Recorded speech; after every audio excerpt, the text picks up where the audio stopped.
Prof, in the context of these analyses, would you agree that corruption should be treated as a crime against humanity? Without doubt. And I've always said, and I think that this, sometimes you've got to raise things to the level of the absurd. Because what does corruption do to a country?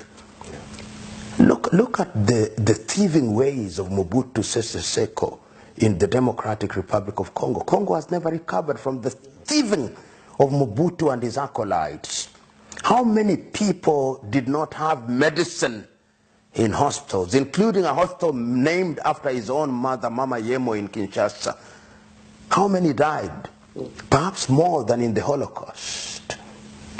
How many people have died in the Cameroons in the 30 years that Paul Biya has been the president through corruption, and all that money is tucked away in Paris in France? How many people die in our roads because of potholes, because some government official took away money that ought to have been used to make good roads?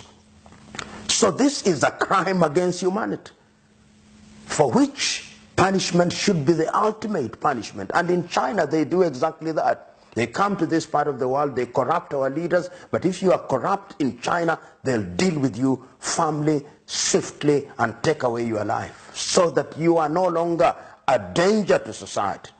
I believe that corruption should be a crime against humanity, because the impact of corruption in Africa in many areas, how many people are maimed because we imported polio vaccination that were not potent, so that somebody could buy a mansion in Florida or some other island in the United States of America or in the Caribbean. How many?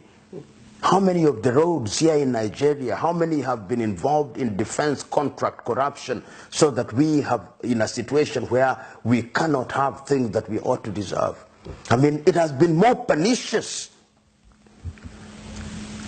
than any other thing. Corruption has killed more people than the civil wars combined in Africa.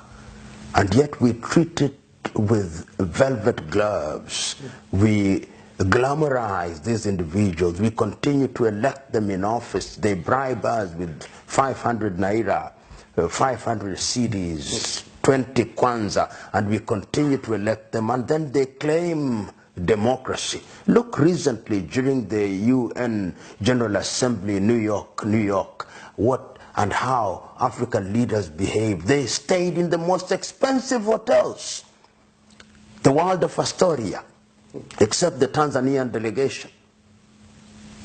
And yet, in their homes, people don't have potable water to drink.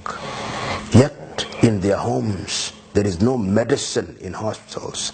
You know, sometimes in an interview setting such as this, we appear to be intellectualizing about it, to be philosophizing about it.